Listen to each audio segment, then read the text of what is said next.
Asifiwe. Que Dieu soit loué. Karibu.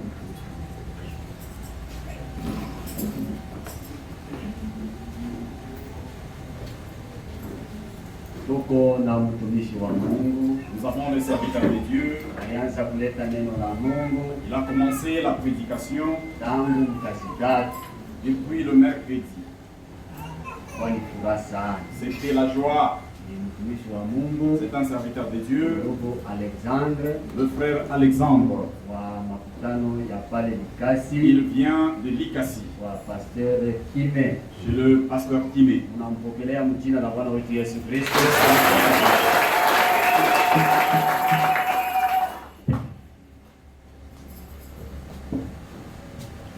Que le Seigneur nous bénisse. Bwana Mungu amibariki. Nous remercions l'Éternel des armées. Tunapikia wamilele asante sana.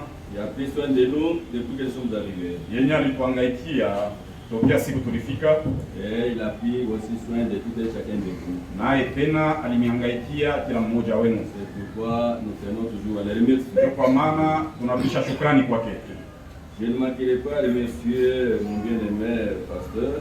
Sitakosa kupika asante kwa pastori et toute son équipe na shauri yote iko natumika nayo pour m'avoir accordé la chair depuis le mercredi jusqu'à aujourd'hui. Kwa vile balinipatia mimbali tokea mercredi kufika na leo. Il y a d'autres qui commencent et qui ne terminent pas. Pengine beko naanza mahubiri abaishake. Mais ils m'ont laissé du début jusqu'à la fin. Lakini baliniachilia toka mwanzo kufika na leo mwisho. Et Dieu bénisse. Mungu awabariki. Pour ne pas passer le temps, ili tushiponde wakati, nous devons nous tenir debout. Tutasimama tuko ndani ya wakati. Nous sommes dans Matthieu 19. Tuko mkitabu cha Matthieu 19, verset 27. Matthieu 19 au verset 27.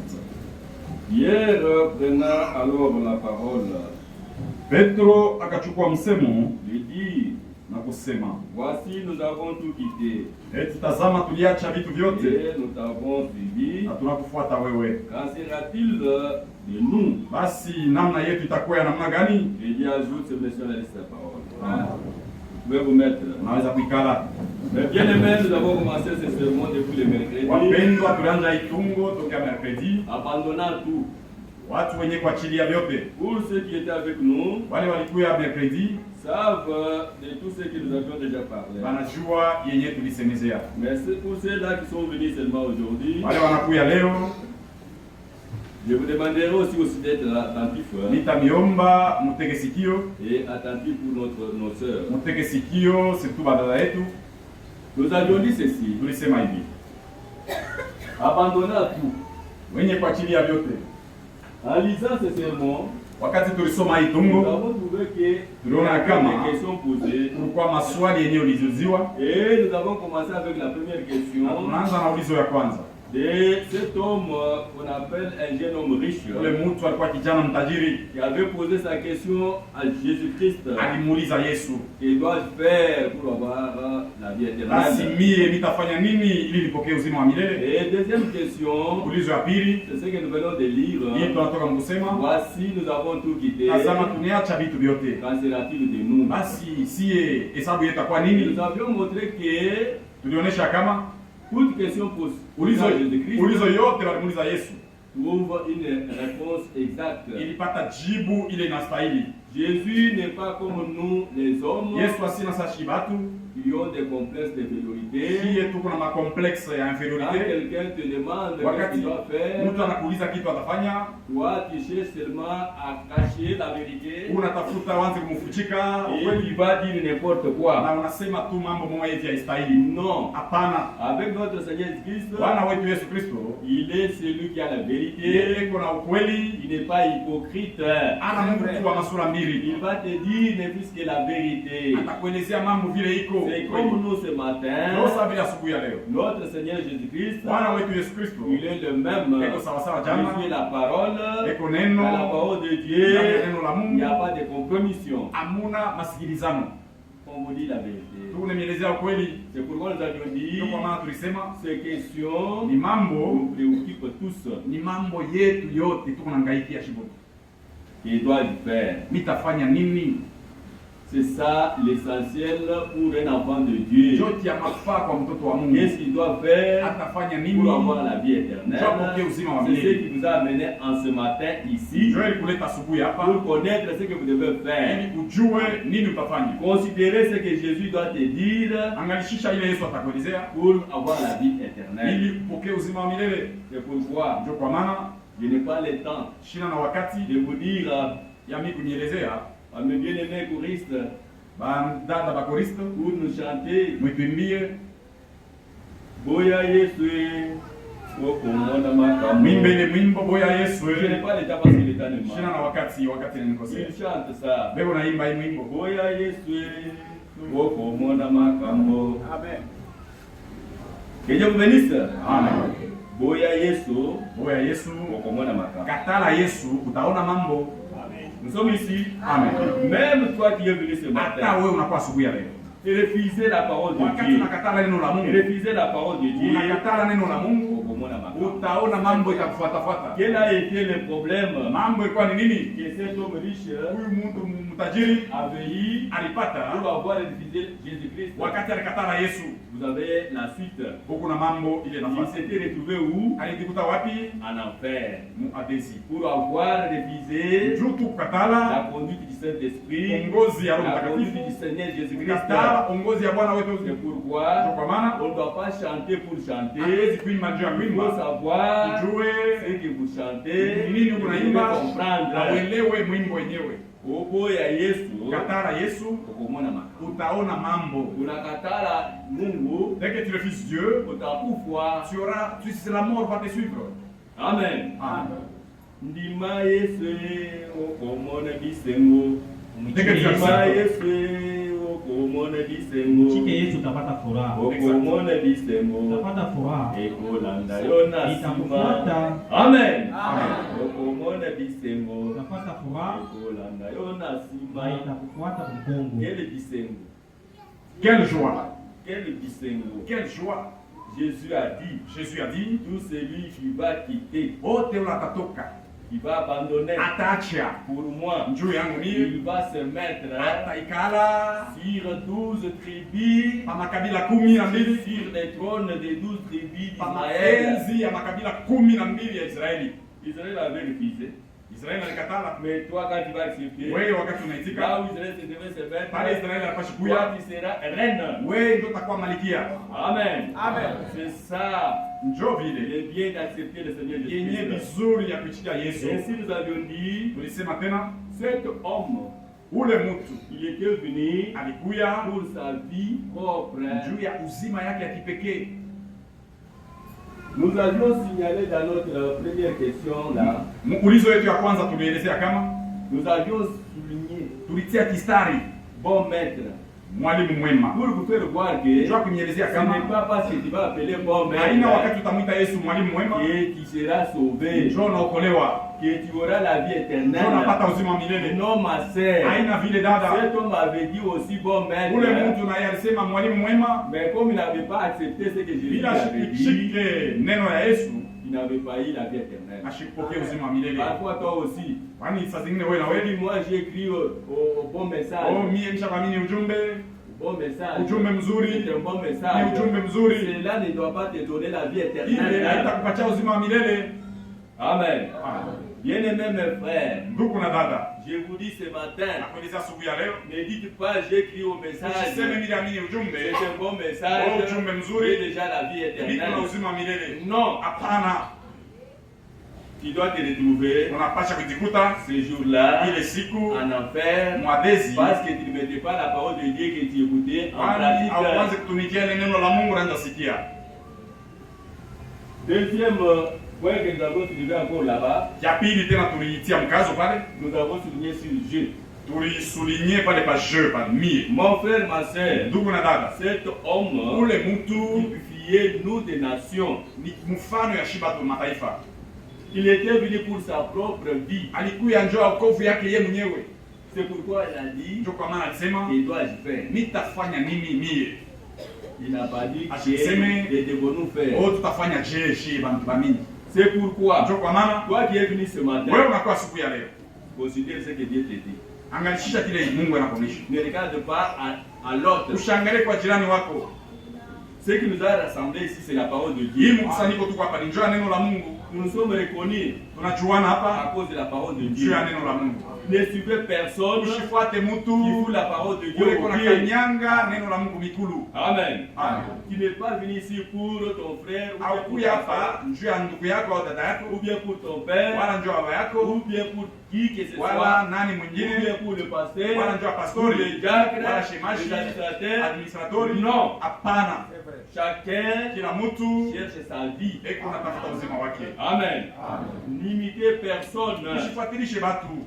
Si tu vas imiter quelqu'un, Kama unachofuatilisha mtu, tant pis pour toi. bao ile ni mambo yako. Amen. Amen. Ici, Hapa tuiko notre guide, mwongozi wetu c'est le Seigneur Jésus-Christ. ni Bwana wetu Yesu C'est Kristo. Jésus-Christ, Yesu Kristo notre modèle. njo modeli Ne yetu. prenez personne ici comme votre modèle. Usibebe mutu nza modeli yako. Amen.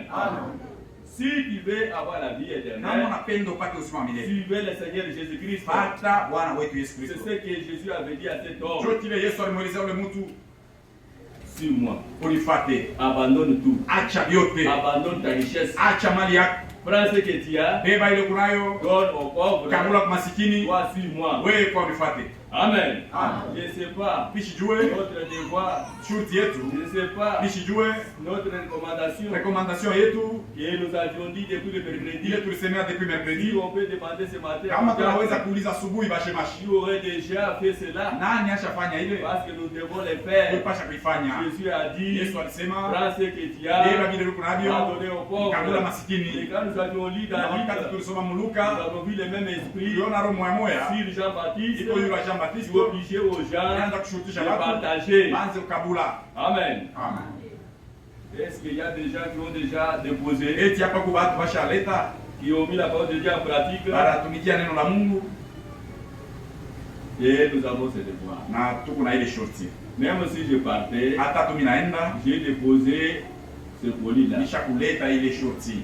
Amen. Amen.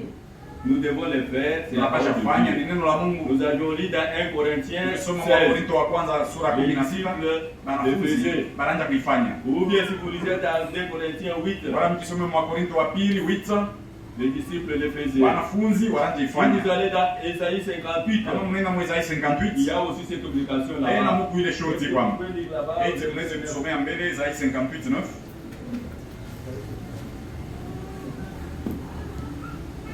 Isaïe 58 au verset 9. Alors tu appelleras Ou bien l'Éternel, vous commencez à se Naanza pa 7.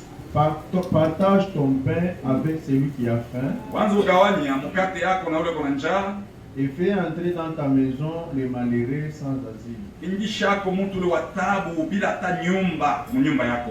Si tu vois un homme nu, Kama unaona mtu ana mavazi, couvre-le, umuvike, et ne te détourne pas de ton semblable. ushimsule mwenye anafanana na wewe. Amen. Amen.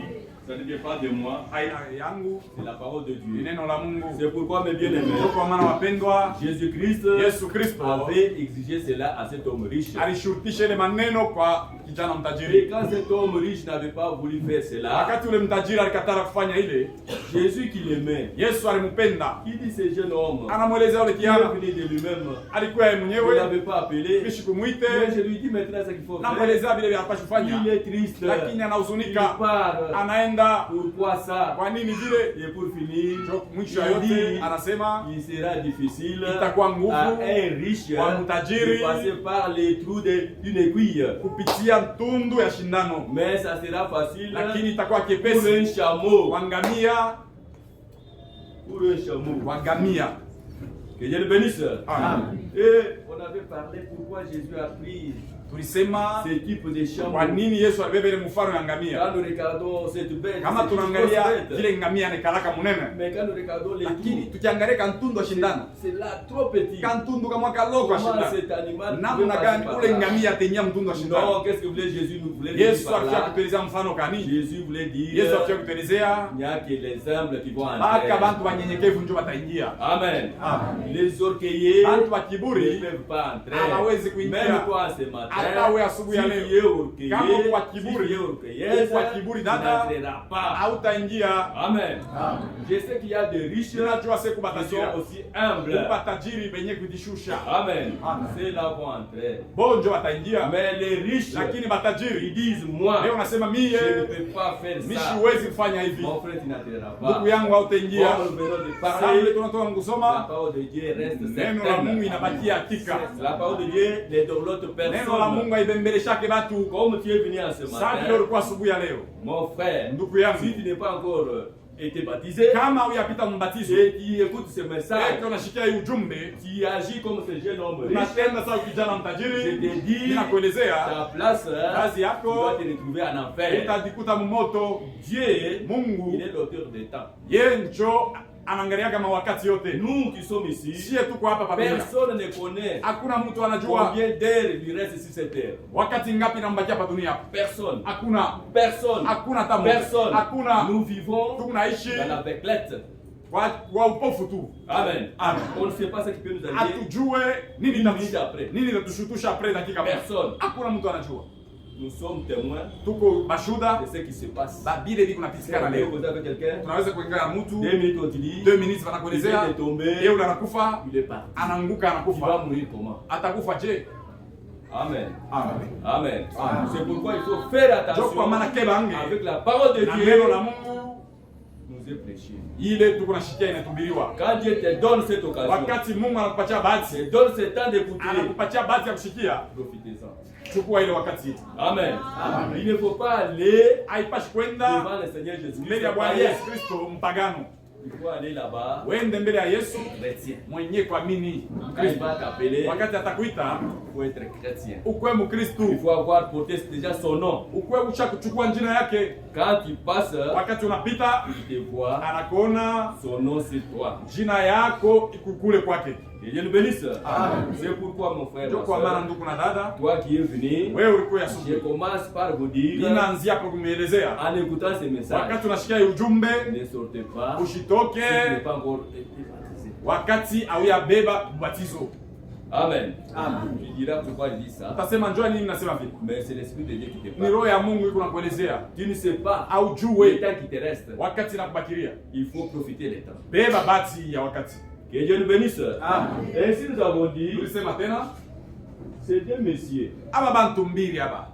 l'un était venu de lui-même, Mmoja alikuwa yeye mwenyewe, n'était pas appelé de Dieu. abakumwite kwa Yesu. Et tout celui qui n'est pas appelé Na de ule Dieu, wote ashitu yake na Mungu. il a beaucoup de difficultés pour croire à ce qu'il fait. Eko na magumu mingi sana kwa kuamini vile Yesu anasema. Amen. Amen. Mais celui que Dieu a Lakini appelé, ule Mungu anaita, il exauce tout ce que Dieu lui dit. eko na kubali vile vyote Mungu Il anamuonesha. accepte. Eko ne chika. C'est Ndio pourquoi kwa maana Pierre, lui, Petro était obéissant. alikuwa mtiifu. Celui-ci, le jeune homme riche, Wa kwanza ule kijana était mtajiri désobéissant. alikuwa mwa Bien kutokutii. qu'il était venu au devant de notre Seigneur Hata Jésus-Christ, alienda yeye mwenyewe mbele ya Yesu. il était désobéissant. Alikuwa mtu wa kutokutii. Lui pensait que, Yeye anaanza kuwazia comme il était riche, sasa vile alikuwa mtajiri, Jésus Yesu allait lui demander le bien. atamuomba kwa mali yake. Mais quand Jésus lui a dit, Lakini Yesu anamuelezea, tu connais les commandements, unajua amri, allez le faire. wende utimize. Non, Anasema ça, moi, hapana, je connais. vile bintu nishevijua sana. Jésus voulait lui faire Yesu voir alitaka que kumwelezea tu ne kama connais rien. aujue kitu. Tu dis seulement pour dire, Huku nasema tu kusema, tu récites seulement pour réciter, huku nasema kanya mais tu tu, n'as pas la vie de ça. lakini hauna Il y a maisha beaucoup de ile. gens qui ont seulement la vie de réciter la Huku parole, bantu mingi wanekana tu kusema mais ils n'ont manjiko, pas la vie de la parole de lakini Dieu. amana na ile maisha ya neno ya Mungu. Quand Jésus lui a dit, Wakati Yesu quand alimwelezea, il a dit, wewe unasema tu connais ça, unajua hivi, il a récité anapita Luka Yes. anasema tena tout ce que vous connaissez de la yote ile des mnajua commandements. ya 10 commandements. Maintenant, il fallait passer par les tests. Il fallait bapite sasa mkipimo. Il l'a dit. Anamwelezea On va mettre ça maintenant. wewe sasa wakati mnikie vile. Oh, là, il a dit, Maana anasema aimez ton prochain penda jirani comme wako toi-même. kama mwenyewe. Mais son prochain, Sasa c'était qui? jirani wake alikuwa nani? C'était le pauvre là. Ilikuwa ule masikini. Va donne. Wewe ndo kama ule masikini. Là, ça devient maintenant. Pale vinakuwa vya nguvu Il sasa. disait que Alikuwa anasema, Je connais ça. "Oh, mimi banajua vile. C'est pourquoi mon bien-aimé, Ndio kwa maana ne wapendwa, soyons pas tushikwe batu ceux-là qui parlent beaucoup. bakusema sana, Ayons la vie de la parole. tukwe bantu bakuishi neno la Mungu. Que Dieu nous bénisse. Amen. Cet homme avait refusé. Ule mtu alikatala, Mais ce n'était pas le cas avec lakini Pierre. ile mambo Petro ashikufanya vile. Quand nous lisons là-bas, Wakati tunasoma Pierre Mkiere, lui dit, Petro anasema bon maître, mwalimu mwema, maître, mwema, voici, unyone, nous avons, turiacha mamingi. pourquoi il a dit nous? Ndio kwa nini aliutilize tu turiacha L'autre a mamingi. dit j'ai. Huyu alisema Il est mkipekee, venu pour lui-même. alikuwa yeye Mais mwenyewe, l'autre, na huyu mwingine que nous anasema avons, tuko ba mingi. nous avons montré que Tulionyesha kama Pierre Petro était berger, alikuya était pasteur, mchunga kondoo, alikuwa pastori wa kanisa, de Jérusalem. kanisa ya Yerusalema. Amen. Amen. Il avait confiance Alikuwa na tumaini, en ses frères. tumaini ndani ya ule nduku, Amen. Amen. À ses frères. kwa ule nduku, À ses frères. kwa nduku yake. Amen. Amen. C'est pourquoi il avait dit, Ndio kwa maana alisema nous avons tuko tous quitté. shibote tunatoka. Amen. Amen. Comme lui avait quitté, Sasa vile yeye alitoka, il avait aussi l'assurance. na yeye alikuwa na Et hakikisho André aussi ya kama Andre na yeye avait tout quitté. na yeye aliacha Avait vyote, tout abandonné. na yeye aliacha vyote. Mais cela Sasa ile est différent de nous. inachana na shie. Amen. Amen. Comme votre pasteur ici, Sasa pastori wenu hapa je ne sais pas shiwe s'il est dit. kama anasema Oui. ni vya kweli, Mais lakini normalement, ya ce kweli n'est pas possible. haiwezekani. J'ai suivi vendredi ici. Nilishikia vendredi On est en train de passer le message. anaanza kutangaza Que ujumbe dans l'église du ya kama Seigneur, mkanisa ya on Mungu a volé les téléphones. banaiba telefoni mkanisa ya Mungu. Mais comment tu vas dire que nous avons tous quitté? Utasema jeshi keshi bote tulitoka, Lui est encore collègue. yeye angali muishi Mais mkanisa, tu vas l'associer que nous avons quitté. unamweka na yeye pala sisi tulitoka naye wapi? Amen. Amen. Amen. L'autre est encore adultère. Mwingine angali msharati hapo, unasema oh tulitoka naye, mnatoka naye wapi? L'autre menteur. Mwingine angali na bongo, On dit que nous avons quitté. unasema tulitoka. Comment est-ce qu'ils avaient quitté? Utatoka naye je? Amen. Amen. Des querelleurs, toujours. Bantu ba mashimango bakusemakanya, Et nous avons quitté. oh tulitoka. Ce n'est pas propre à nous. Aina yetu ile Que msemo chacun tulitoka, chacun de nous parle de kila lui-même. mtu aseme kwa kipekee, Qu'il soit témoin de akuye lui-même. akwe mshuhuda kwa Si kipekee. réellement tu as quitté. Wewe moya est-ce que ushotoka? Amen. Amen. Mais Pierre avait dit, Petro alisema nous avons tous quitté. shibote tulitoka, Parce que kwani parmi eux, kati yabo ils avaient le même langage. alikuwa na msemo moya. On ne pouvait pas Hatukuwezi suivre parmi eux. tuanze kufuata kati Et yabo. on a attrapé un des apôtres avec une femme concubine. Bali kama mtume moya mbusharati na mwanamke mwingine. Non. Hapana, Il n'y avait pas ça parmi hakukwe eux. vile katikati yabo. Oh, Oh. on a trouvé Pierre lui-même Bana en train de Pierre. tenir les sœurs qui étaient là de Marie au sein. Pierre eko nagusa maisha ya wadada walikuwa pale. Non, Hapana, ils avaient tout abandonné. baliacha vyote. Amen. Amen. Si toi, Kama wewe Dieu t'a appelé, Mungu alikuita, qui était menteur, ulikuwa mwongo, pourquoi tu ne veux pas abandonner les mensonges? jwanya upende kwa cha Mungu. Pierre avait tout abandonné. Petro aliacha vyote. Si toi, Kama wewe tu es ici, uko hapa, tu dis que Dieu t'a appelé, unasema Mungu alikuita, tu étais, je ne sais pas, voleur, mdunia ulikuwa muishi, pourquoi tu continues à voler? jua nini buishi kunaendelea na hapa? Escroc, Uko escrow jusqu'à ce moment. na leo uko paka escrow tena. Est-ce que Dieu t'a abandonné? Est-ce que ushakuacha vyote? Mais Lakini Pierre pouvait dire, Petro alipasha kusema voici, nous tazama, avons tout. tuliacha vyote. Qu'est-ce que nous allons trouver par après? Utapata nini kwako? Amen. Amen. Vous savez là où Jésus avait trouvé Unajua Pierre, pale Yesu alikuta Pierre, il faisait quoi? Yesu Petro anaenda fani. Il pêchait là-bas. Kazi yake ilikuwa kulopola samaki. C'est ce qui lui donnait quoi manger. Njoo ile yenyewe ilikuwa kazi ya kula ya chakula Mais yake. quand Jésus l'a appelé, Lakini wakati Yesu alimwita, il avait tout abandonné. anaacha vyote. Amen. Amen. Il était venu Alikuya pour répondre à l'appel. ajibu kule mwito. Mais toi, Lakini weye si tu es appelé, wakati wanakuita, lisez 1 Pierre basoma mbele Petro wa kwanza 2, 1 Pierre 2, verset 1 Pierre 2, 1. 1 Pierre 2, 1.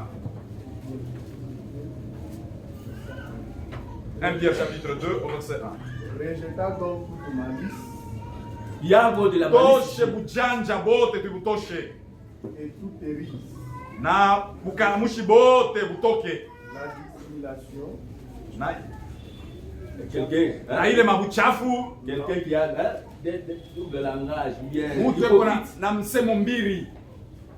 l'envie. Ile tamaa. Il y a encore des envies ici. Huko bantu wana matamaa hapa katikati yetu. Il y a des sœurs ici. Badada beko hapa.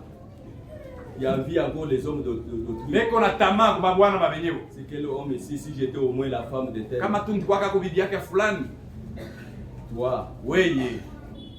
abandonne cela. Acha ile maisha. Contente de ce que Dieu t'a donné. Furahikiwa na kile uko nacho.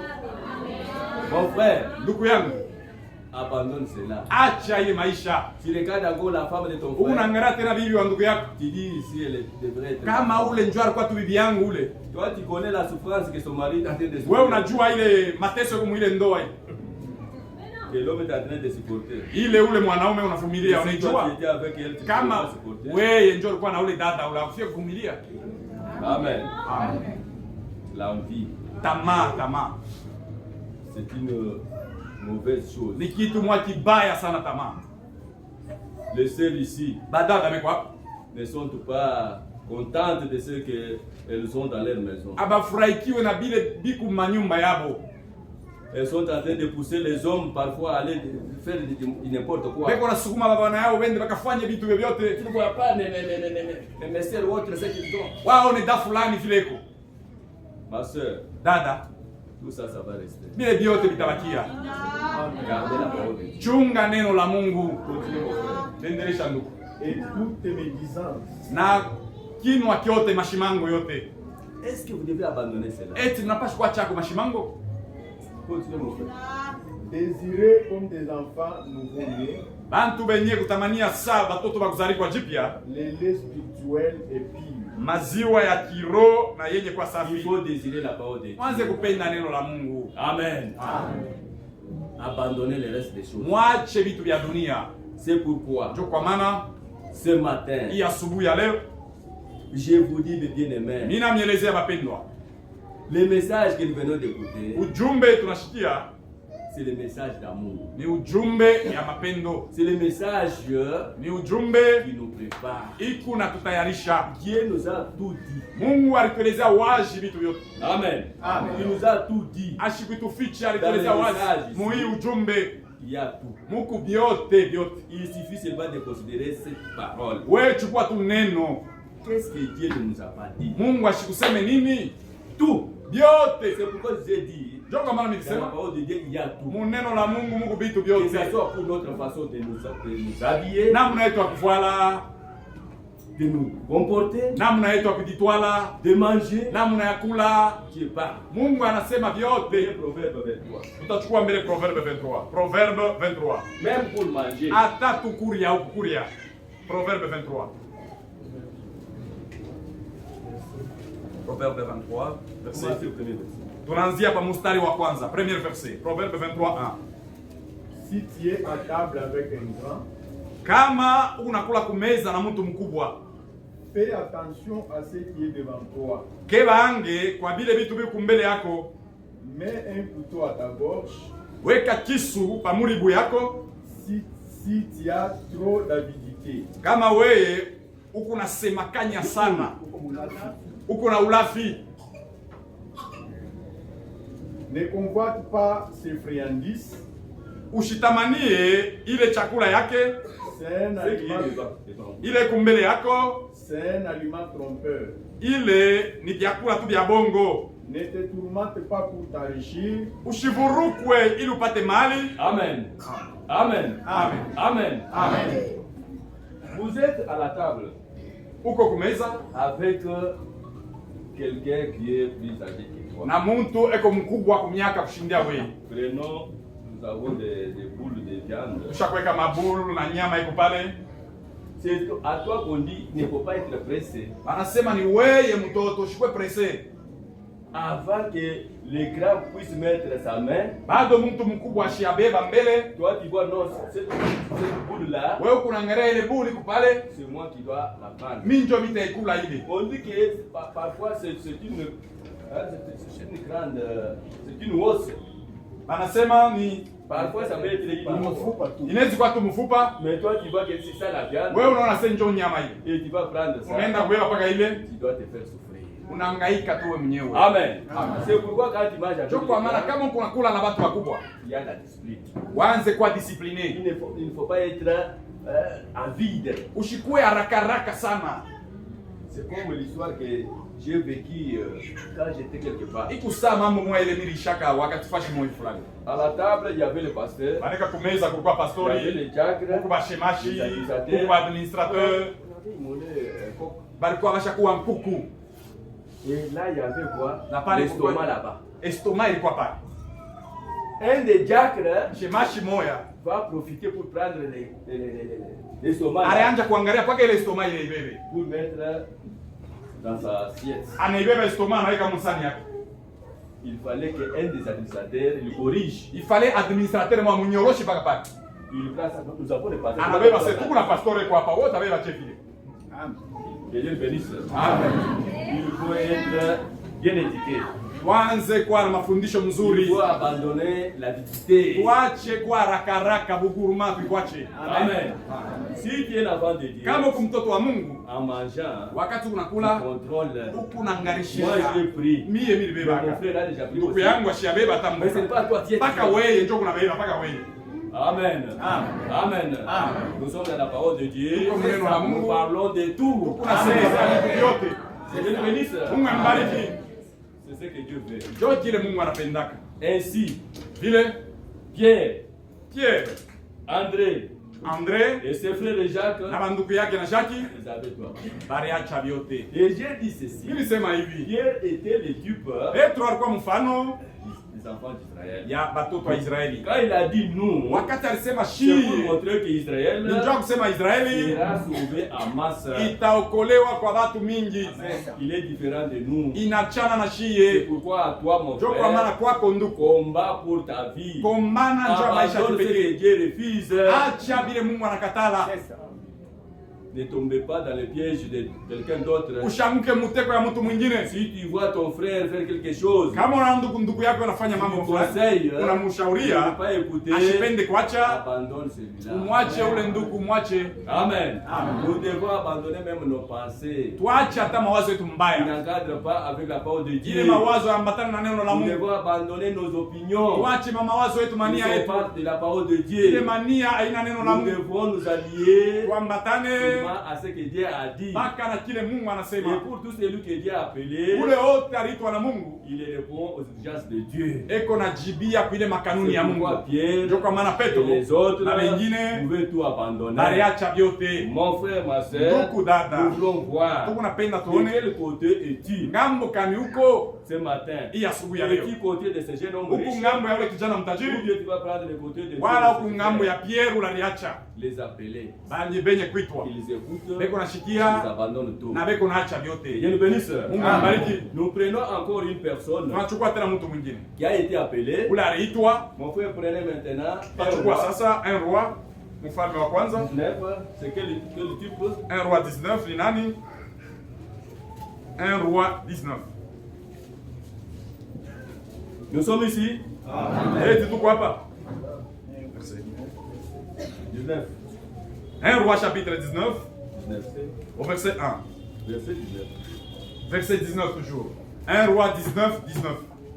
Élie partit de là Eliya akatoka pale et trouva Élisée, na akakutana na Elisha fils de Shaphat, mwana wa Shaftai, qui labourait. alianza kulima. Il y avait devant lui 12 paires de bœufs Mbele yake kulikuwa 12 bang'ombe, et il était avec la 12e. na yeye alikuwa na ule ng'ombe wa 12. Élie s'approcha de lui Eliya akamchofea, et il jeta sur lui son manteau. akatupa yulu yake koti yake. Élisa quitta ce bœuf, Elisha kacha wa ng'ombe, courut après Élie et dit, akamkimbilia Eliya na kusema, laisse-moi embrasser mon père et ma mère eti uniachilie nilake kwa baba yangu na mama yangu, et je te suivrai. na kisha nitakufuata. Élie lui répondit, Eliya akamjibu, va wende et reviens, na urudi, car pense à ce que je t'ai fait. waza kufikiri pa hii mambo minafanya. Maintenant, 2 rois. 2 rois, kitabu cha 2 rois. Parce que, venez de signer les autres versets. 2 rois combien? 2 Rois 2, deuxième verset. 2 Rois 2, 2 Rois chapitre 2 au verset 2. Premier verset. Lorsque l'Éternel fit monter Élie au ciel dans un tourbillon, wakati wa milele alipandisha Eliya kumbingu kupitia ile pepo kali. Élie partait de Gilgal avec Élisée. Eliya alienda kule kujigali pamoja na Elisha. Élie dit à Élisée, Eliya akamwelezea Elisha, reste ici, je te prie, baki hapa na kusi, car l'Éternel m'envoie jusqu'à Bethel. kwani wa milele anantuma kufika ku Beteli. Élisée répondit, Elisha akajibu, l'Éternel est vivant wa milele ni hai et ton âme est vivante. na nafsi yako ni hai, Je ne te quitterai point. siwezi kuacha kamwe. Et ils descendirent à Bethel. Na wakashuka pamoja ku Beteli. Les fils des prophètes qui étaient à Bethel Wale wana wa nabii walikuwa kule ku Beteli, sortis vers Élisée wakatoka nyuma ya Elisha, et lui dirent, wakamwelezea, sais-tu que l'Éternel enlève aujourd'hui ton maître au-dessus de ta tête? eti unajua kama wa milele leo atanyakula mwalimu yako yule ya kichwa chako? Et il répondit, Na wakajibu, je le sais aussi, mimi naijua pia, taisez-vous. mwikale kimya. Élie lui dit, Eliya akamwelezea Élisée, Elisha, reste ici, baki hapa je te prie, na kusi, car l'Éternel m'envoie à Jéricho. kwani wa milele ananituma ku Yeriko. Il répondit, Akajibu, l'Éternel est vivant wa milele ni hai et ton âme est vivante. na nafsi yako ni hai, Je ne te quitterai point. siwezi kukwacha. Et ils arrivèrent à Jéricho. Na wakafika Yeriko. Les fils des prophètes qui étaient à Jéricho Wana wa manabii wale walikuwa Yeriko s'approchèrent d'Élisée et lui dirent, wakakaribia mbele ya Elisha na kumwelezea, sais-tu que l'Éternel enlève aujourd'hui ton maître au-dessus de ta tête? eti wewe unajua kama wa milele atanyakula mwalimu yako yule kichwa chako? Et il répondit, Na akajibu, je le sais aussi, mimi naijua, taisez-vous. mwikale kimya. Et il lui dit, Eliya akamwelezea, reste ici, je te prie, baki hapa na kusi, car l'Éternel m'envoie au Jourdain. kwani wa milele ananituma Yordani. Il répondit, Akajibu, l'Éternel est vivant wa milele ni et hai, ton âme est vivante. nafsi yako ni hai, Je ne te quitterai point. siwezi kukwacha. Et ils poursuivirent tous deux leur chemin. Na wakafuata njia Amen. wote wawili. Amen. Amen. Amen. Je pense que vous avez suivi Na l'histoire. wazia mnasikia C'est hadithi. l'histoire que vous connaissez Ni bien. hadithi mnaiwa mzuri. C'est pourquoi, Ndio kwa maana dans les affaires de Dieu, mambo ya il Mungu y a le haut et le bas. huko kupanda na kushuka. Amen. Amen. Suivez comment est-ce que Élie et Élisée Mfuate namna Eliya na Elisha partaient dans ce voyage. wanaanza kwenda mwile safari. Et comment était l'appel même d'Élisée? Mwito mbele ya Elisha ilikuwa je? Qu'est-ce que Élie avait fait? Eliya alifanya nini? Mes bien-aimés, Wapendwa, nous sommes appelés par Dieu tunaitwa na Mungu d'une manière ou d'une autre. namna ya kuachana. Chacun de nous, Kila mtu à sa manière, eko na namna que yake Dieu ile l'a appelé. Mungu alimtia mo. Amen. Pour Élisée, Juu ya Elisha on avait jeté seulement le manteau. balimutupia tu koti. Il avait compris Alielewa que ça c'était un appel. ya kama hii njo mwito. Amen. Amen. C'est pourquoi Ndio kwa maana nous devons faire beaucoup d'attention. tuanze kukebange. Chacun de nous Kila mtu wetu a ses expériences eko na onjo avec yake son Dieu. na Mungu wake. Limitez personne. Ushaanze kufuatilisha C'est maonjo. ça. Amen. Amen. Limitez personne. Ushaanze kufuatilisha. Limitez pas le langage de quelqu'un. Usifuatilisha msemo ya mtu. Limitez. Usifuatilishe mtu. Parce que lui a dit, Yeye anasema moi je hivi. t'ai appelé comme Na ça. mimi niliitwa Toi aussi hivi. tu dis. Na wewe unasema Garde de la manière que Dieu t'avait chunga appelé. ile namna Mungu alikuitia amo. Amen. Amen. Même ici, Hata hapa tuko. que chacun garde sa place. Kila mtu achunge fasi yake. N'enviez pas la place de quelqu'un d'autre. Ushaanze kutamania fasi ya mtu mwingine. Que Dieu nous bénisse. Amen. Maintenant, Sasa voilà ce qu'il y a eu. tazama ile nakuya.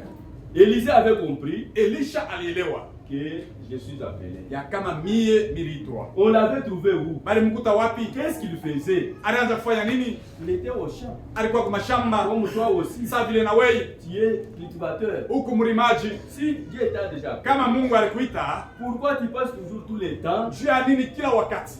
Tous les temps, Kila wakati au moment unaipitisha. il y a qu'il ici, Wakati tuko na il y a kanisa, l'adoration, tuko na toi abudu, tu es toujours au champ. wewe uko kwa mashamba. Amen. Amen. La parole de Dieu est en train de se Neno la prêcher Mungu ici. inahubiriwa hapa, Toi tu es au wewe champ. uko mashamba. Mais Élisée Elisha avait quitté les champs aliacha mashamba parce que Dieu l'avait appelé. kwani Mungu alimwita. Pour nous, Kwa il y sisi a quand même une différence. siku kuachanisho, Élisée n'était pas encore retourné. Elisha alikuwa asharudia, Mais nous, lakini shie nous allons écouter tutaenda et kushikia, puis nous retournons. tena tunarudia, Nous travaillons. Quand il n'y a tunatumika. pas le temps de culte, Hakuna siku, hakuna makutano, nous avons encore cette possibilité kuna ile bahati de continuer avec nos ya travaux. kuendelesha na makazi yetu. Mais toi, Lakini wewe tu es toujours là-bas. uko pa Moi mashamba, aussi, je ne travaille oh pas. kama Et mshitumike, si ça va quitter du ciel, eti katoka et kumbingu, si je ne travaille pas, kama est-ce mshitumike, que le pasteur va me eti donner pasteur atanipatia chakula. Le salut est individuel. Wokovu ni mambo ya kipekee, Ce n'est pas pour les diacres. aina ya bashimashi. Toi seul. We Et mwenyewe la manière que tu te donnes, munamna hilo kunazitwala c'est la manière que Dieu aussi viendra auprès de toi. jo mwile namna Mungu atakuya kwako kusaidia. Amen. Amen. Voilà que Jo kwa maana Élisée, Elisha avant de partir bado aende avec Élie, ende pamoja na qu'est-ce Elia, qu'il avait dit? alisema nini? Il a dit pardonne-moi. Anasema unisamehe, Que j'ai d'abord dit au revoir niseme ko mbele baye à mes parents. ni lake iko On ne bazazi, reste pas me chercher. bashaanze kunitafuta bazazi. Mais toi ici, Lakini wewe tu hapa voyages. huko Même nasafiri, ton église ne connaît pas. kanisa yako yenyewe yu hata Amen. Ton pasteur ne connaît pas. pastor ashijua hata kitu, Il va seulement apprendre non, le messieurs ashikia tu déjà asema Kasumbalesa. frere yuko Kasumbalesa, Il est déjà à Colosie. dada yuko Kolwezi, L'église ne connaît. kanisa iwe kitu Ce n'est pas une bonne manière. aina namna mzuri ile hali Amen. Amen. Que ça soit dans nos maisons. ikuwe manyumba yetu. Comment toi, enfant, tu dois voyager, les parents ne Namna connaissent kani pas. wewe mtoto utatoka mnyumba na safiri, bazazi abayuwe Tu n'as pas d'éducation. hauna na mafundisho mzuri. Avant de partir, Baada ya kutoka tu dois mnyumba dire quelque chose. unapasha kulaka Tu dois bazazi, signaler. ulake bazazi. Amen. Amen. Que ça soit nous les parents. Atashi benye bazazi Il mbele y a des parents, huku bazazi ils quittent, anatoka sa kunyumba, femme ne connaît pas. bibi yake ashiwe kuleko, On vient. banakuya Le frère est où? frere kwako ishiwe kule frere arende. C'est quelle manière? Ile ni namna gani ya Nous kuishi? devons nous dire tout. Tunapasha kujielezea ukweli yote. Amen. Amen. Il y a des sœurs Huku badada benye qui voyagent aussi, beko nasafiri, qui se déplacent de beko la naenda maison kutoka kunyumba, sans dire mot à son mari. bwana ashiwe atakula nini. Quand on demande, Kama je nauliza ne connais pas. nishiwe kule kubibi yangu, Je vais dire une histoire. niliishi mambo mwa fulani Là où j'ai prêché, kule, nilianza kuhubiri, le frère est venu. ndugu anakuya, La toute première personne a demandé, wa kwanza ule aliuliza mbele, c'est sa femme. bibi yake mbele, Il pose la question. anauliza kwa watoto, Mama yenu anaenda wapi? où est votre maman?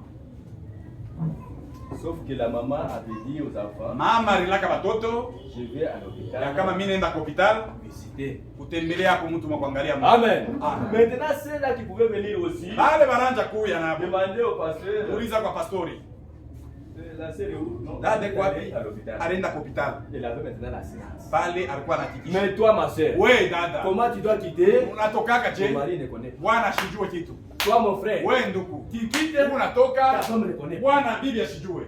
Il y a des choses qui nous arrivent. Huko vitu vinatufikiaka, Il ne faut pas surprendre la sœur. haipashi kushutusha dada. Oh, on l'a arrêté là-bas. Oh, bwana yake wanambamba kule.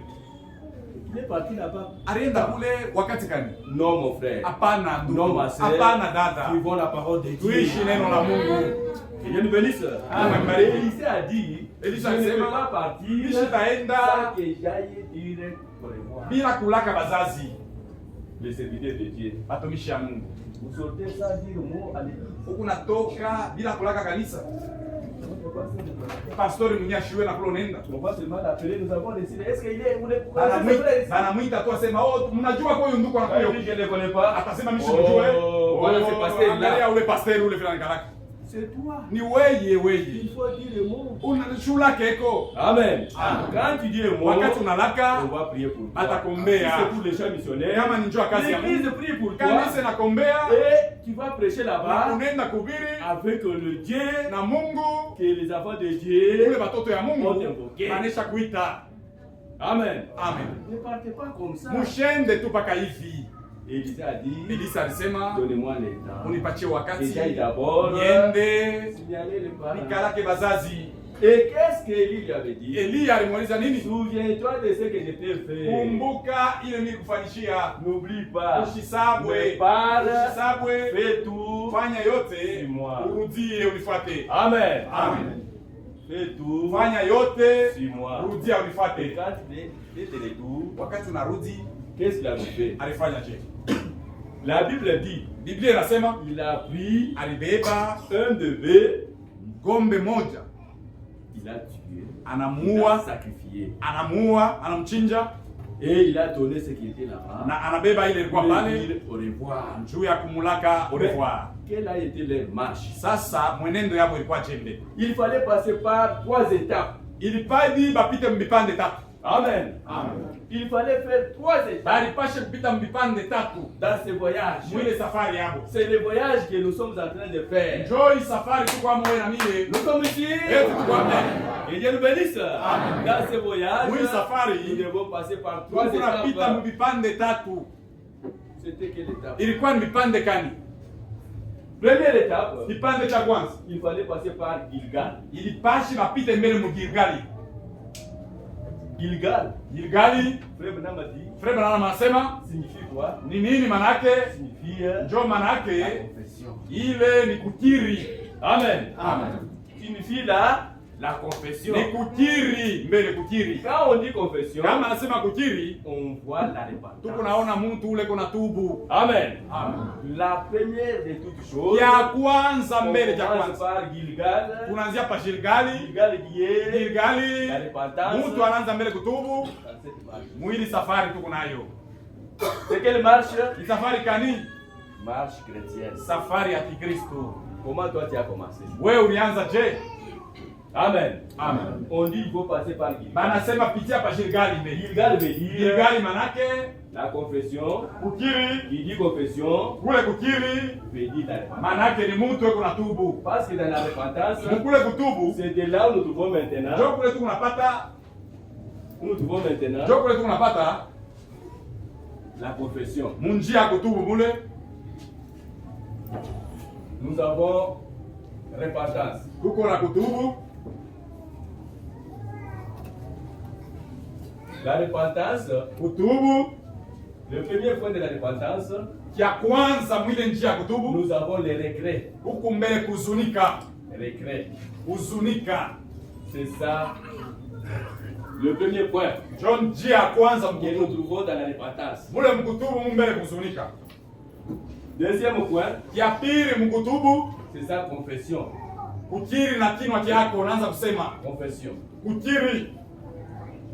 Troisième point, Ya tatu nous avons abandon. kuacha kuachililia sasa. Abandon. Kuacha. Quatrième maintenant, Ya ine qui ne vient pas de toi, c'est le pardon. ile ni usamehe sasa ikitoke kwako. Nous sommes ici, Tuko hapa. c'est ça l'étape Njoo manjia hii dans la repentance. ya kutubu. Maintenant, Sasa Élisée, Elisha il devrait passer maintenant par la repentance. alipaswa kupitia mbele mkutubu. Quand on l'a, Wakati walimuita il vivait anaanza kuishi contrairement selon la volonté de Dieu. kinyume na mapendo ya Mungu.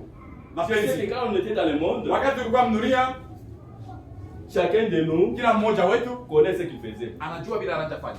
Amen. Avant que vous puissiez croire ce message, Bado uamini ujumbe. si on pose la question, Kama wanauliza hapa, vous suivrez. unaanza kufuata. Chacun de nous dira, moi j'ai Kila fait comme mtu anaanza ça, kusema mimi je kwa faisais vile, ça, je mimi faisais nilikuwa ça. mimi naanza kufanya hivi. Amen. Amen. Maintenant, quand on l'a appelé, Sasa wakati walimuita, il fallait qu'il passe par la repentance. ilipasha apitie mtoba mbele. La première chose, Kitu cha il kwanza, fallait qu'il regrette de toute vie qu'il passait. ilipasha uzunike maisha yake ya zamani alipitisha.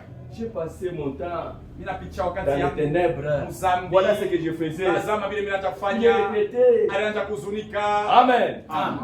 Maintenant, il fallait confesser Sasa ilipasha kiri ile mambo. ce qu'il avait fait. Ile alifanyaka. Dans l'ignorance.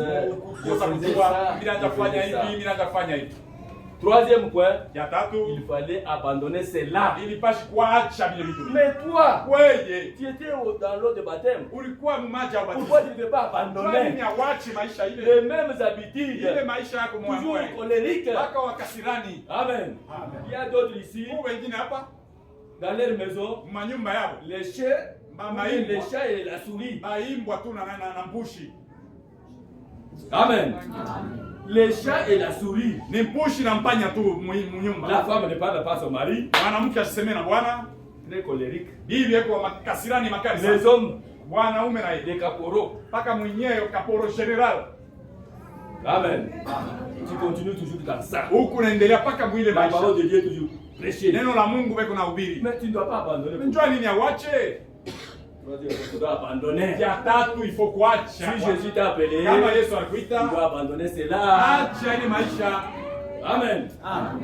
Amen. Amen. Maintenant, Sasa il fallait maintenant njoo le sasa pardon qui usamehe vient de Dieu. unatoka kwa Mungu. Amen. Amen. Alors, c'est ce que Élisée devrait faire. Njoo kile njia Eliya ilipita. Il fallait maintenant passer par Gilgal. Ilipashi apite Muligali, Là, pale Élie lui dit, Eliya anamwelezea, toi, tu peux rester ici. wewe shubakia hapa, Moi, rester ici. mimi nibakie pa Gilgali. Sitawezi kubakia. Non, reste. Bakia hapa Moi, kaka. j'avance. Oh, mimi unachofa. Moi, je ne peux pas. Mimi sitaweza kubakia. Que Dieu le bénisse. Mungu atubariki. Maintenant, si nous allons sur... Sasa tunaenda Ici, nous allons parler.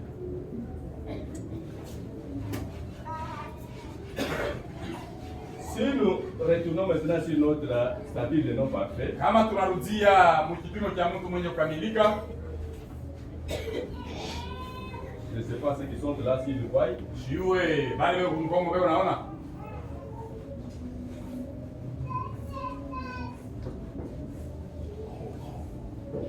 Que Dieu le bénisse. Ah. Ici, vous avez quel vertu ici? Ya kwanza hapa ni nguvu gani iko hapa? Qu'est-ce Imani. qui suit? Ya pili Hein? nguvu. Vertu. Ya tatu Connaissance. kujua. Qu'est-ce qui vient? Kile kinafuata Tempérance. temperance. Qu'est-ce qui vient? Kingine kile kinafuata Hein? uvumilivu. Qu'est-ce qui vient? Kile kinafuatia La piété. utawa. Qu'est-ce qui vient? Kile kinafuata mapendo ya kindugu. Amen. Amen. Maintenant, nous sommes maintenant sur Gilgal. Tunafika pa Gilgali sasa. Gilgal, Gilgali, sur notre statut de non parfait, humu statut de non parfait. correspond ici. Njoo ikufasha Ici, il imani. y a quoi? Peko nini hapa? Justification. Peko kuhesabiwa haki. Amen. Amen. Le premier pas, Hatua ya kwanza c'est la justification. ni kuhesabiwa haki. Qui nous demande quoi? Ile tuomba nini? Avant tout, Ya kwanza la repentance. kutubu mbele. Nous sommes ici. Tuko hapa. Est-ce que vous voyez ça? Unaona hii?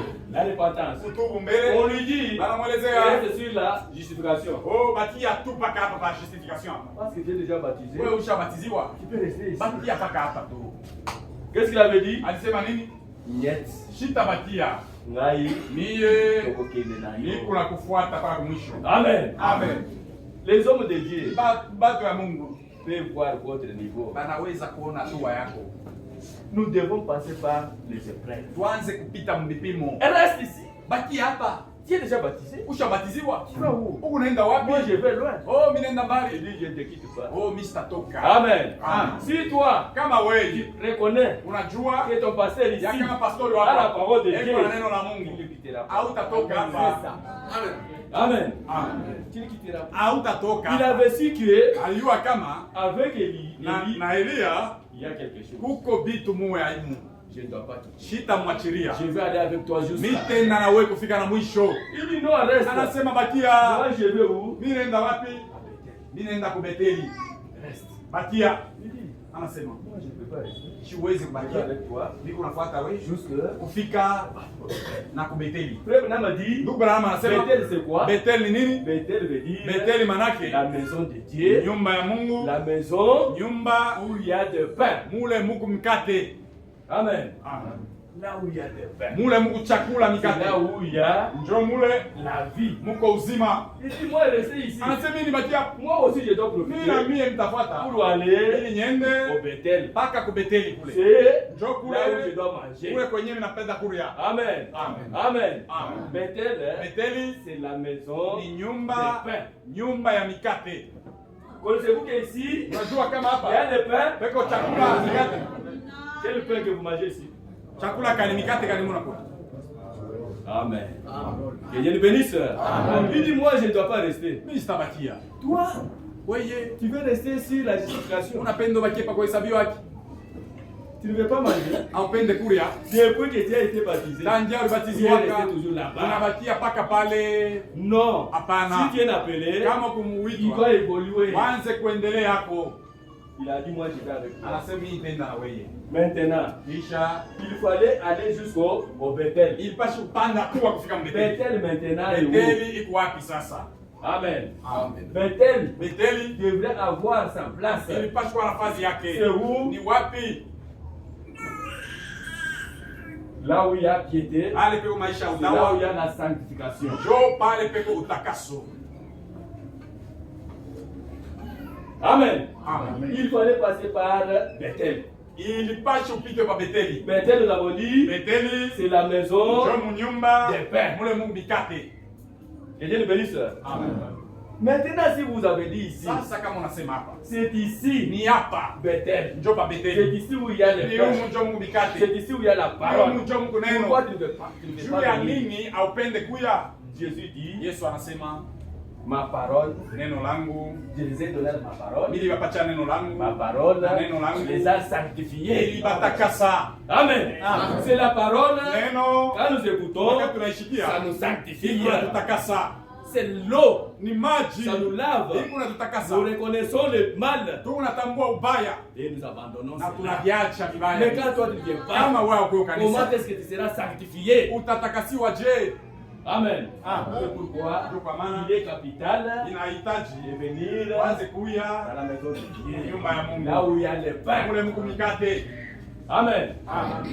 Moi je ne dois pas rester. Oh, Mr. Bakia. Élisée dit, Elisa anasema ah, tu ne peux pas comprendre. haupende kuelewa. Nous sommes arrivés avec toi même à Bethel. Bafika na wewe na kubeteli. Maintenant tu peux rester. Bakia sasa pa Il dit Beteli. non. Anasema hapana. Moi rester. Mimi nibakie pa Je ne dois pas Beteli. rester. Sitabakia. Moi je vais aller avec toi là où tu vas. Nitakufuata pa kule unaenda. Ton âme est vivante. Nafsi yako iko mzima. Dans ton âme, Mule nafsi il yako y a de bonnes choses. muko vitu vizuri. Amen. Amen. Dans la bouche des hommes de Dieu, Kinywa cha watumishi wa Mungu sort que la parole de Mungu Dieu. natoka neno la C'est ça. Mungu.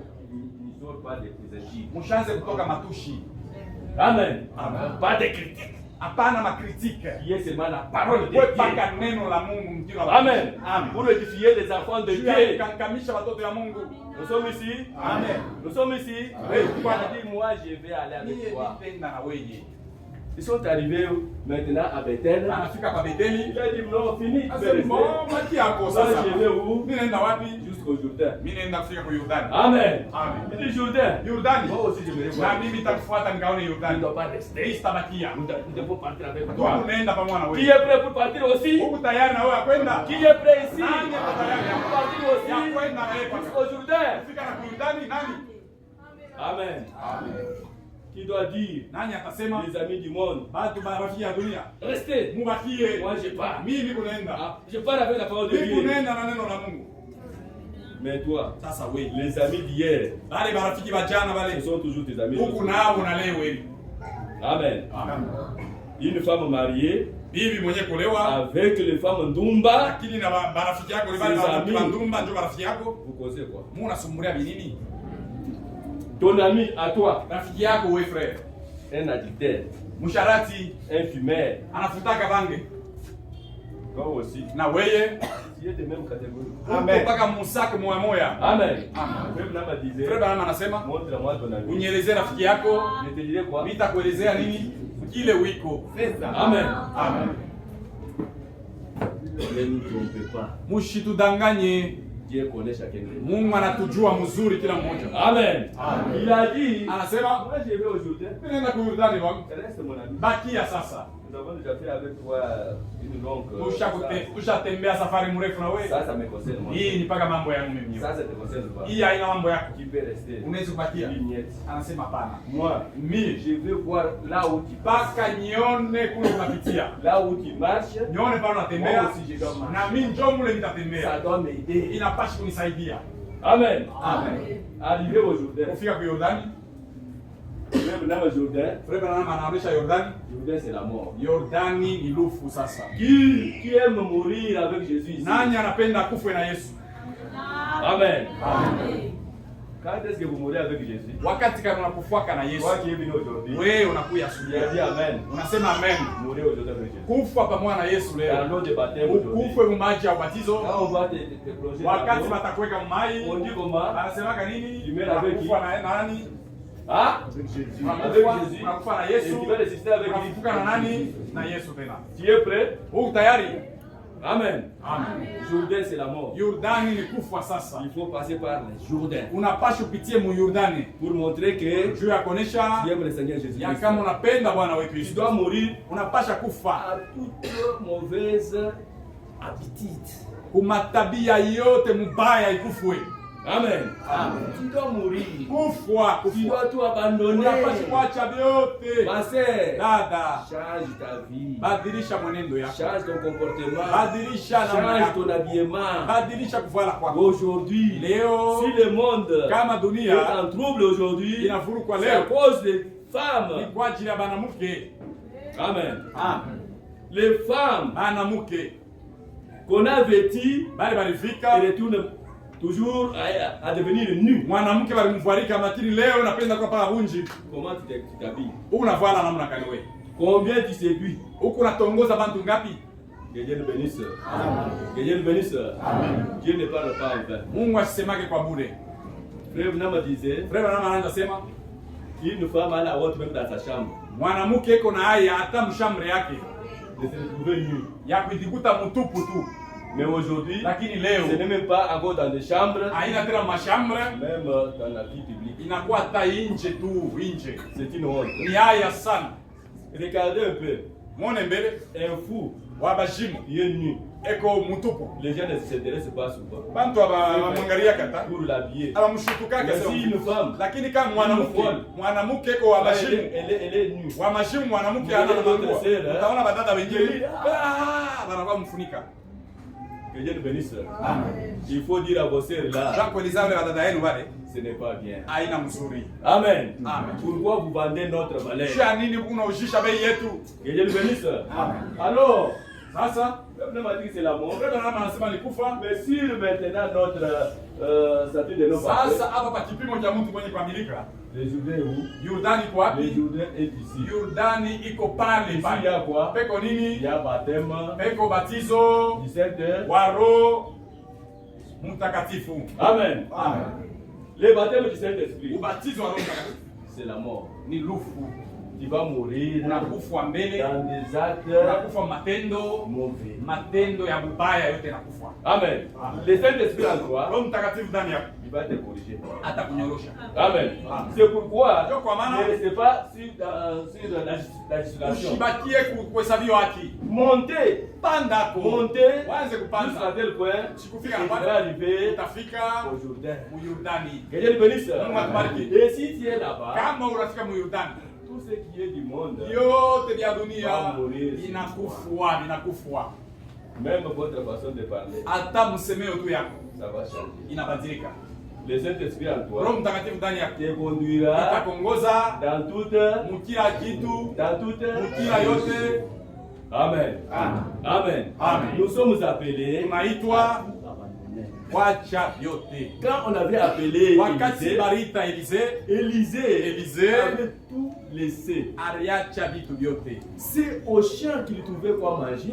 Ni kumashamba njo kula nanjo pata chakula. Il avait sa vie dans les champs là-bas. Maisha yake ilikuwa ni mashamba. Mais toi, mon frère, Lakini wewe on ndugu, ne t'a pas dit d'abandonner les champs. banakuelezea wache mashamba, On t'a dit seulement, banakuelezea s'il est temps de venir à l'église, kama wakati ya kanisa nenea venez à l'église. uya kukanisa. Amen. Amen. Toi qui es, je ne sais pas, vendeuse ou vendeur, Wewe unarushaka msoko.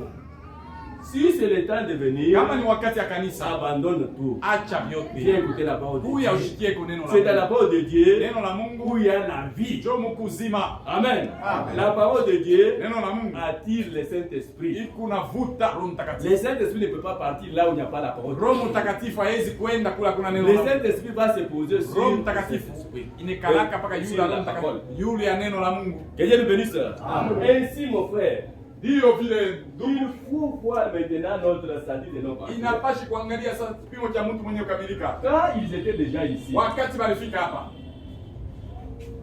l'autre a dit, moi je ne te quitte pas. mwingine anasema mimi sitakuacha. Il dit, tu ne peux pas me quitter. hawezi kunyacha. Mais moi, je serai enlevé d'ici là. Mimi nitanyakuliwa hadi sasa. Maintenant, tu dois me demander, Sasa wewe utajiuliza, qu'est-ce que tu veux de moi? unanitafutia nini? Il dit, moi, Anasema mimi, j'ai vécu avec toi. mimi niishi na wewe. J'ai vu qu'en toi, Vile unasema ndani yako, il y a double portion. muko vipande mbili, masehemu mbili. J'aimerais voir ça. Mimi napenda nione ile masehemu mbili. Amen. Amen. Double portion. Sehemu Il mbili. fallait avoir la parole. Ilipaswa kuwa na Il faut neno, avoir aussi le kwa Saint-Esprit. bila na Roho Mtakatifu. Amen. Amen. Tu dois avoir ces deux choses. Unapaswa kuwa na vile vitu viwili. Un enfant de Dieu Mtoto wa Mungu doit avoir la parole de Dieu. eko anatembea neno la Il doit Mungu avoir le na Roho Saint-Esprit. Mtakatifu. Amen. Amen. C'est ce que nous devons quand même préférer. Kile tunapaswa kutamania sana. Ne venez pas ici Usikuye pour hapa passer le temps pour kujua rien. kupitisha wakati bure. Ayez la parole, Wana neno, ayez le wana Saint-Esprit. Roho Mtakatifu tena. Amen. Amen. Même si on va te dire, Hata wanakuelezea. quitte ici. Toka hapa. Allez où? Sasa niende wapi? Moi, je dois ici. Mimi nitapatia paka. Amen. Amen. Tu ne partiras pas. Au tenda Si tu n'as pas la parole de Dieu, kama una neno la Mungu. il m'a chassé. Oh, Il walinyandana m'a kanisa, envoyé. walinitia Si tu ndani. n'as pas le Saint-Esprit, Kama una Roho Mtakatifu. je laisse les Oh, l'église mimi là-bas. naacha kanisa hapo. Mais si toi tu as le Saint-Esprit, Wewe kama una Roho tu diras, Mtakatifu. je ne quitterai Utasema pas. mimi sitatoka. Amen. Amen. Ce n'est pas l'église de l'homme, Haina kanisa mtu, c'est l'église du Seigneur ni Jésus. kanisa la Bwana Yesu. Amen. Amen. Il a dit, moi je ne dois pas quitter. Alisema mimi sitakuacha. Je dois aller avec toi. Mimi napasha kukufuata kufika na mwisho. Maintenant il dit, Sasa anasema tu as demandé une chose difficile. unaomba kitu cha Il ne vient nguvu. pas de moi. Haitoke kwangu, Mais je te conseille, lakini nakushauria quand tu me verras monter, wakati utaniona mimi napanda, restez les yeux fixés. mimi nanyakuliwa, bakia Et ce kuniangalia. qui va venir, Ile itafika, va en avoir. njoo kile utapokea sasa. Amen. Amen. C'est ce qu'il y a eu même Njoo ile ilikuya quand vous lisez dans Acte 1, wakati unasoma mu Acte quand 1. Jésus montait, Yesu wakati anaanza les panda, regards des disciples étaient où? wanafunzi walikuwa wapi? Regardez comment Alianza Jésus montait. kuangalia vile kuna panda. Amen. Amen. Nous sommes censés Na shie tunapasha rester notre yeux kwanza kuangalia, tournés vers la parole de kwanza Dieu. kuangalia muneno la Mungu. Que Dieu nous bénisse. Amen. Même si c'est dit, Hata viko nguvu, gardons la parole de Dieu. tuchunge neno la Mungu. Que Dieu nous bénisse. Amen. Même si c'est dit, Hata viko nguvu je sais je. que même en ce matin, Ninajua si asubuhi ya parfois leo la parole de Dieu neno la Mungu sasa a hivi blessé les uns, inaumisha a wengine. blessé les autres. Inaumiza Mais si wengine. vous êtes les enfants de Lakini Dieu, kama kwa watoto ya vous Mungu direz utasema que Dieu soit loué. Amen. Amen. Amen. C'est Dieu qui nous Ni corrige. Mungu yako anatunyolosha. Dieu nous parle Mungu en anatuelezea tant que notre Père. kama baba yetu. Dieu, Mungu il est la véritable mère poule. Yeye ndio mama nkuku wa kweli. La poule ne tue pas. Mama nkuku ashu wake, Amen. Amen. La poule ne tue pas. mama nkuku Les ashu wake. poussins. Ashu Toi, wake tu peux voir, non. wewe rezikole. Et tu verras les poussins. Lakini mtora kwa nkuku tunashimama tena. Quand Dieu parle, Wakati Mungu c'est anasema pour notre bien. ni juu ya Amen. mzuri. Amen. Olinga, olinga, Upende c'est upende. pour votre bien. Ni juu ya mzuri Mais wake. si toi tu refuses, Kama tu unakatala vas mourir. utakufa. Amen. Amen. Il est retourné. Anarudia, Il arrive. anafika Quand il était à côté vile alikuwa pembeni d'Élie, ya il Elia. avait vu Alimuona. comment est-ce qu'Élie Namna Elia avait fait sur le Jourdain. Alifanya pa Yordani, Qu'est-ce qu'il avait fait aussi? alifanya naye nini? Même manteau là. Ataka ile tu manto Il moja, dit, ile coach moja. où est Dieu d'Élie? Mungu aliyeko wapi? Amen. Amen. Où est Dieu d'Élie? Na coach Mungu aliyeko wapi? Nous avons crié au même Dieu d'Élie. Mpaka vile tuamini Mungu mmoja Voyez-vous comme ça? Unaamini? Nous avons crié Tuamini au même Dieu d'Élie. Mungu mmoja wa Amen. Elia ule. Amen. Amen. Nous avons crié Tuamini au Dieu d'Élie. mpaka ule Mungu wa Ce Elia. message, Hii ujumbe. c'est le message Ujumbe apporté ile ililetewa par Élie na Elia. de Malachie 4. Amen. Amen. Amen. Tu diras, où Utasema, est Dieu? basi De Mungu William Mungu Branham. William Branham iko wapi? Il faisait des miracles Anaanza kufanya miujiza. que Dieu exauçait, Na Mungu mais anakubali. moi je ne peux pas faire ça. Sasa mimi na mimi sitafanya Le même Dieu, Ule le même Dieu là, Mungu est mmoja. au milieu de nous. Eko katikati yetu. En ce matin, Hii asubuhi il est au milieu de nous. Eko kati Le yetu. Dieu de Branham, Mungu wa Branham. c'est le Seigneur Jésus-Christ. Ndio Amen. Amen. Il n'a pas changé. Ashibadilike. Il agit. Eko natenda. Comment toi tu dois rester la même? Namna gani wewe unabakia mpaka ule wa zamani ule? Que Dieu nous bénisse. Amen. Qui a rencontré Jésus, Nani alipatana na Yesu? rester la même personne. Anabakia mpaka mtu wa zamani. Il n'y a personne. Hakuna mtu. Que Dieu nous bénisse. Mungu akubariki. Élisée Elise avec toi. aliacha vyote. Amen. Amen. L'autre qui avait tout abandonné aussi, Mwingine aliacha vyote, mwingine c'est l'auteur de la parole. ni mwenye neno sasa. Amen. Amen. Bien aimé, lisez un peu dans 2 Corinthiens 9. Tasoma mbele 2 Corinthiens 9.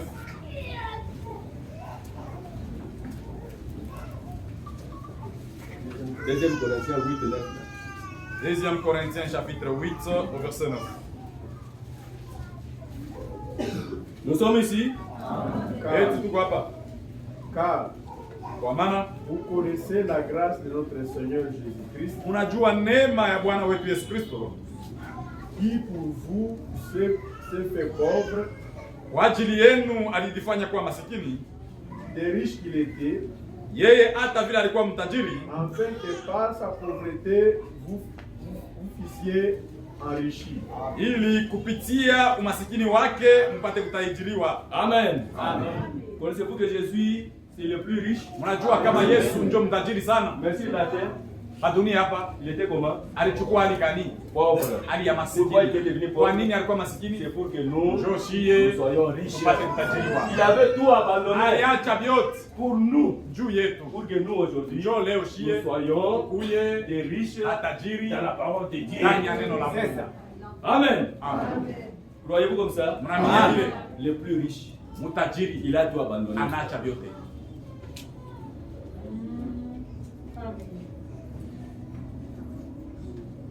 Lisons maintenant.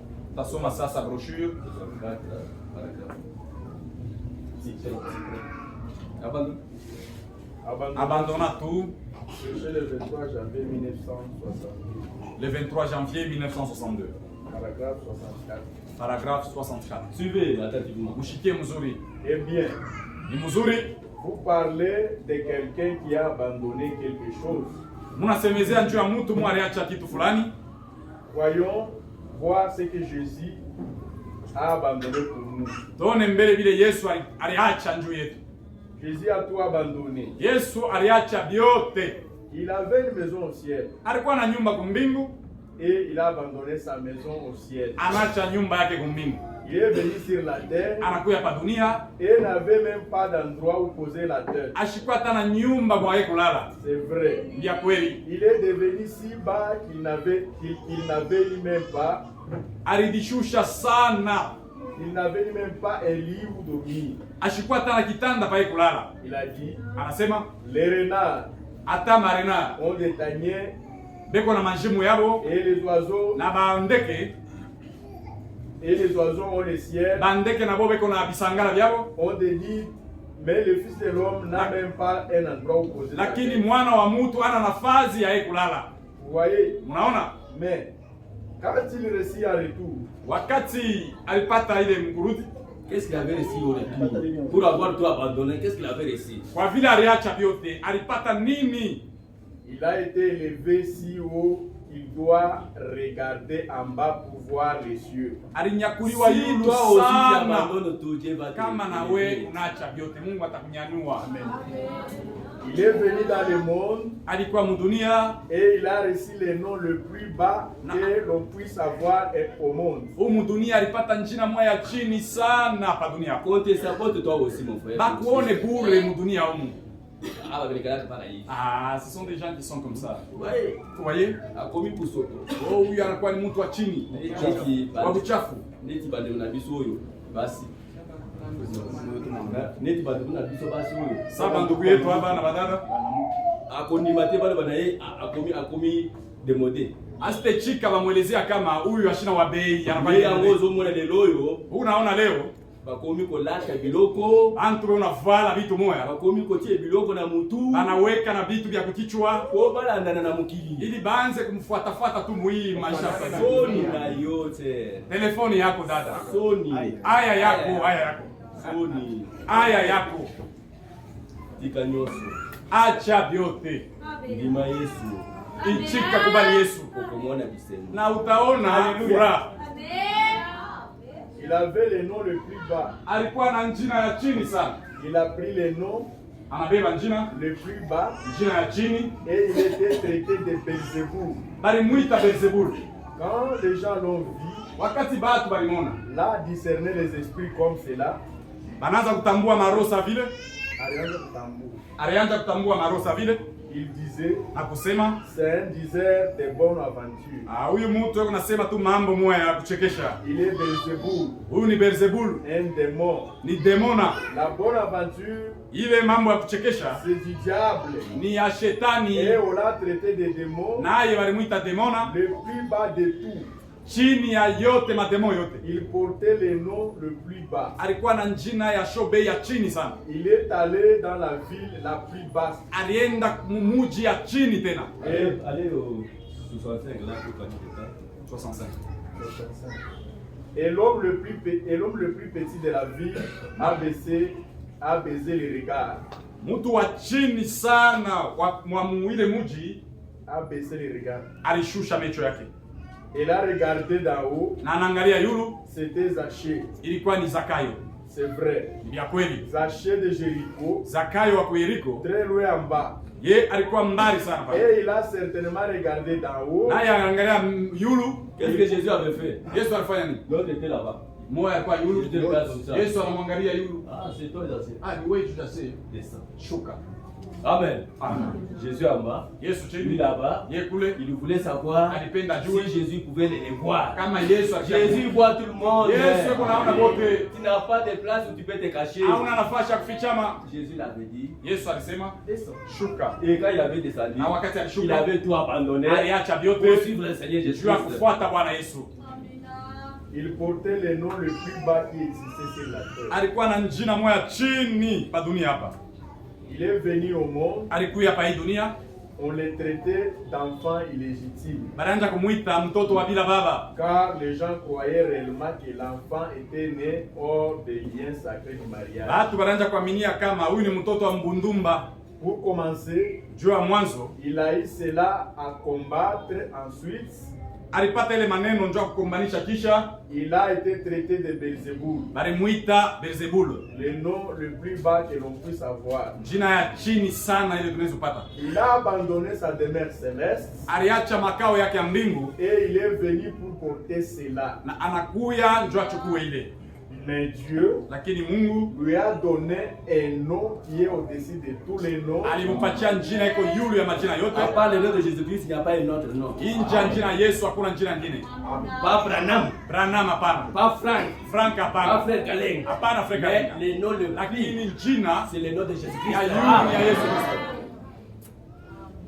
66.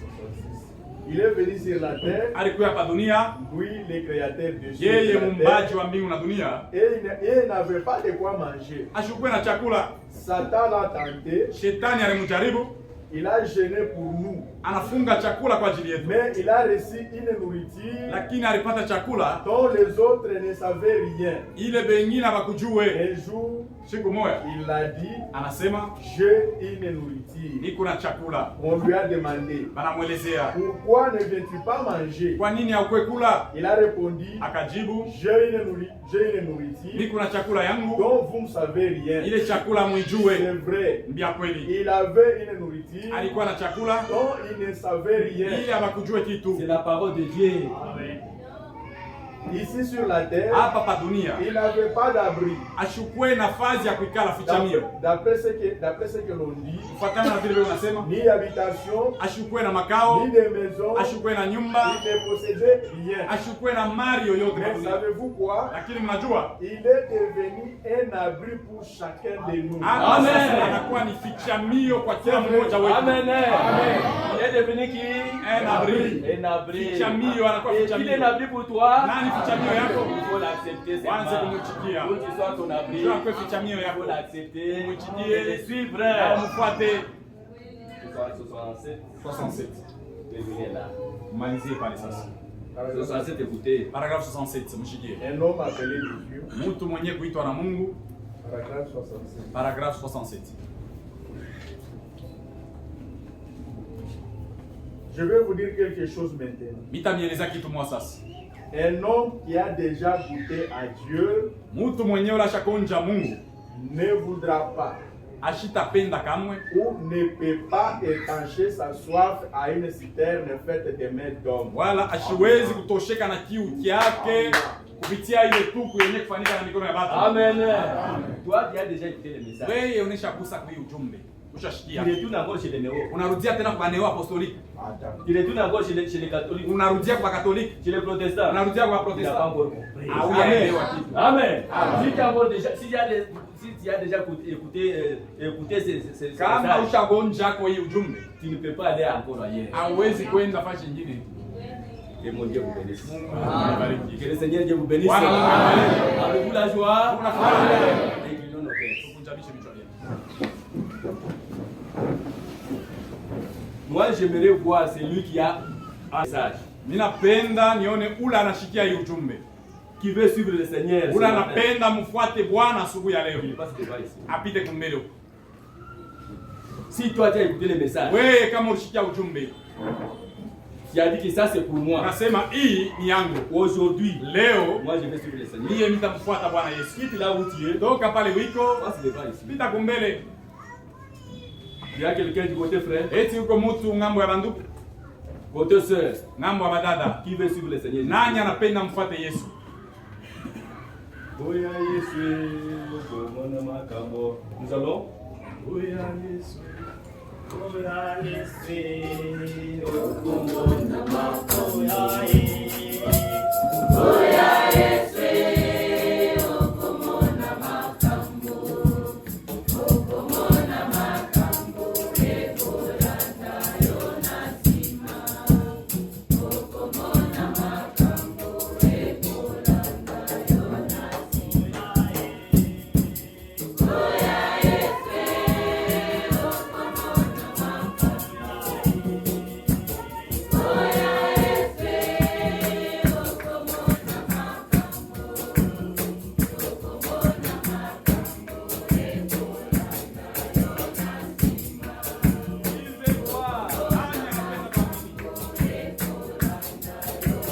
sima.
Oui, mes bien-aimés frères, Ndiyo wapendwa, la parole de Dieu prêchée. neno la Mungu À inahubiriwa toi maintenant kwako wewe de sasa. choisir Jésus Uchakule ou Yesu, de choisir wala uchakule, le monde. uchakue dunia. Comme tu es, Saa vile huko ce jeune homme riche, ule kijana mtajiri, Jésus dit, Yesu anasema il te sera difficile itakuwa nguvu kwako d'entrer kwa ou kuingia de passer wala kwa kupita par les trous kupitia d'une aiguille.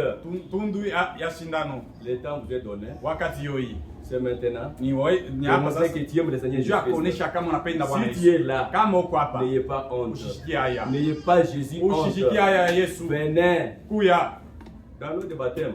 muuma ya On batizo, n'exige rien. hatuna na shurti hata moja. On ne doit pas te baptiser au nom du Père, Fils et Oh, tumbatize Saint-Esprit. mjina Baba Roho Mtakatifu. Si tu Hapana, as été baptisé kama ulibatiziwaka dans ce nom-là, mjina Baba Roho je Mtakatifu, vous assure, mimi ce ne namielezea sont pas les noms, aina ce sont manjina, des titres. ile ni matitre C'est vule maintenant njoo que leo tu sasa dois prendre unapaswa kuchukua le véritable baptême batizo wa au kweli nom de Jésus-Christ. mjina ya Yesu Où Kristo. es-tu, ma soeur? Uko wapi dada?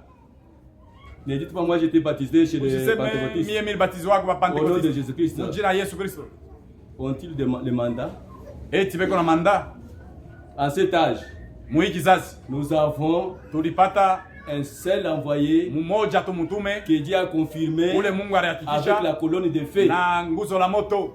pour témoigner que ce message Jua kuelezea aseme c'est ujumbe une vérité. ni ukweli. Qui veut se faire baptiser? Nani anapenda tumbatize? Que Dieu vous bénisse. Mungu amibariki.